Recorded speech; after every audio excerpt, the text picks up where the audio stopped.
This is going to be my first installment of winter gardening with a greenhouse. This is mid-February, Valentine's Day, and since some people love gardening, I thought this would be an appropriate date to start. What you have in front of you is the greenhouse which Harbor Freight sells. This is a 8x6 with a 6-foot ceiling. The walls out here on the edge are probably a little over 4 feet. Inside I have a base of pea gravel. I will tell you, when you first put that in, until it gets really trampled down and settled, it's very unstable and it's real easy to punch holes in your floor, but it's real quick to fix them. The only problem that I have with this thing, if you look here at the door, let me zoom in on this, that upright bar was missing, and as a result of that my track is slightly off. I can fix that, and I haven't done it yet, but it makes the door a little bit weird and it can jump track easy. The door is supposed to ride on the top track, and it's supposed to be held in place by the bottom right down here. Let me zoom in on this.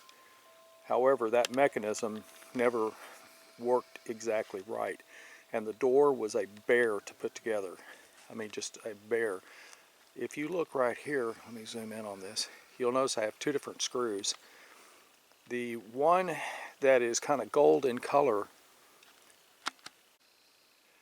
is one that I replaced these others. The other one stripped out as soon as I tried to put them into the backing on the back side of that.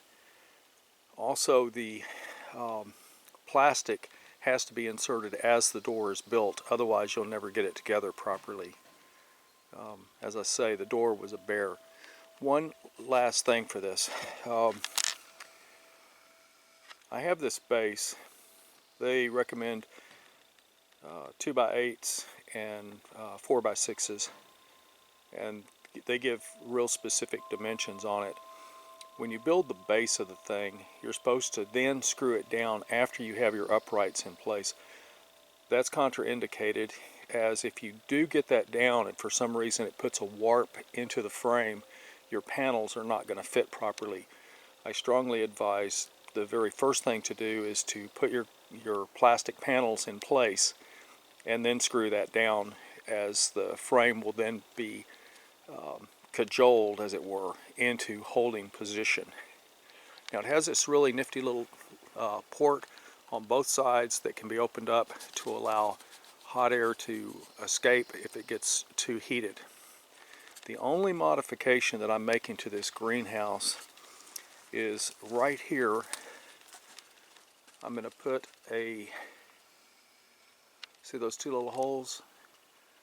I am getting ready to mount a probe thermometer so that I can monitor that temperature from the outside without having to open the door. This way I'll have a clue as to what the temperature is inside. The other thing that I'll be doing, which is not a modification to the greenhouse, is I will be putting in both an electric heater for the prolonged days of no sunlight, as well as putting in a sprinkler system so that I can water my plants. And by sprinkler system, I just mean a hose with a nozzle on it that I would turn on from the outside. But that hose will be permanently placed inside there, and I'll never take it out. This thing has gutters. Ouch! This thing has gutters on it right here. You can see this? These have to be cleaned out from time to time, and although there's no mounting mechanism here to hold anything, this could potentially be a problem if this polycarbonate warps. These carbonate panels on the top, I called because I wanted a spare one in case I get something through one of these panels. I had to replace it. These panels are $30 a piece to 2020 prices, February 2020. However, if you go online, you can get this stuff cut to fit for about, say, $20 maybe. I don't know about shipping, but that 20 bucks plus shipping has got to be cheaper than $30 plus shipping. So let's take a look inside. I told you it jumped track. Well, it jumped track when I opened the door. I'll fix that in just a moment, then we'll continue filming. This is a grain scoop that I was using to level the rock out. You'll notice that there are some leaves in here. I just picked those up when I was picking up the gravel. And remember I told you about it being real easy to dig a hole, but real easy to smooth out. I'm going to add a couple of buckets of sand and kind of work that in, help maybe stabilize this.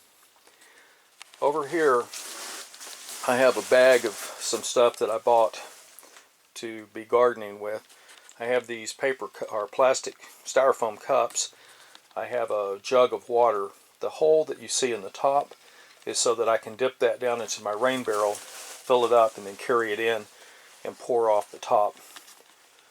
These right here, the one with the probe thermometer has my sweet potatoes started, and I'll tell you what the temperature is momentarily.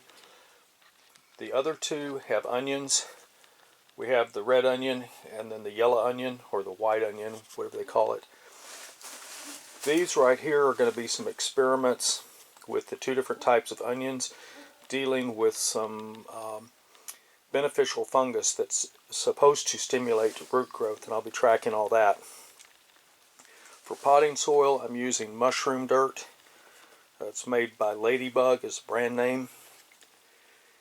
And as soon as it dries up some more and I can get my tractor over, I will get the rest of this gravel and get this leveled off and then put my shelves in here. From the inside, I can't back this off anymore. From the inside, this is my window that opens. It just lifts up and it has a piece that connects to that I have not yet put on. I started building this thing and it started raining, and it rained for 40 days and 40 nights, and I'm still in the process of getting it together. There are some gaps. You see that right there? There are a few gaps. Nothing major. Right there on the window is one as well. Up here,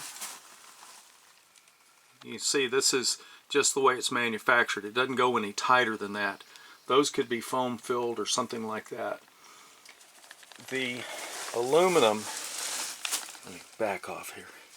The aluminum is a massive heat sink. It's very thin, about 1/16 of an inch. This thing is strong. It's very rigid. However, these things are drawing the heat right through. So I will be putting a very small heater in here just to maintain this above, say about 40 degrees for my plants. If you look, like right there, I took a Sharpie and I marked what that was, what that part number was. All these things are stamped. Some of them have tags on them, like this 13 right here. Some of them have tags, some of them are stamped with numbers. The numbers are extremely hard to find sometimes, and so what I've done is I've just painted the numbers on it. Like in this case, I knew that this was either a 6 or a 9. They don't tell you for sure which part it is. Up here, this was a 12. But once you start putting this door together, then it pretty much eliminates which part it is, and you can figure it out. I do recommend laying out all the parts, numbering them. It'll make everything a lot faster. These bottom pieces that the bottom of the frame is made out of, two of them are real obvious. One of them, the door piece, is clear that it is the door piece. But when you start getting into some of these other pieces, it gets kind of weird. So I do recommend numbering them and making sure you have all the parts. If you look right there, oops, I lost that. See the screw head in there? The head slips up inside this track, fits inside this track, and then you bolt it down. That was the harder of the screws to put together. They send you two real funky little wrenches. You see them right there? They're junk. Get yourself a box open end, and a ratchet. You'll be a lot quicker about everything. A lot easier, a lot faster. I did need a 6-foot ladder to put the clips up here on the roof to hold these panels in place. So let's see what the temperature is right here.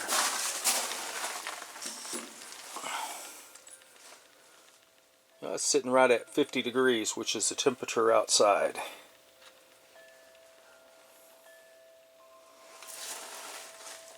As I said, this will be mounted right here to the outside, and I'll have an immediate air temperature inside here.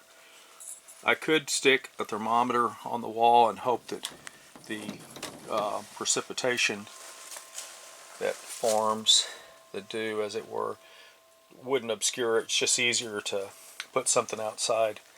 I bought these on Amazon because I couldn't get them locally.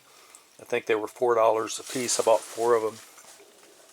I have not yet watered these onions.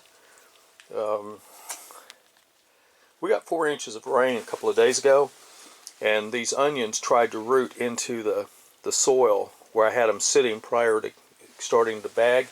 And here I have more onions, which I'll be putting into these cups and be trying different things, different fertilizers and stuff, which I'll catalog as I go along.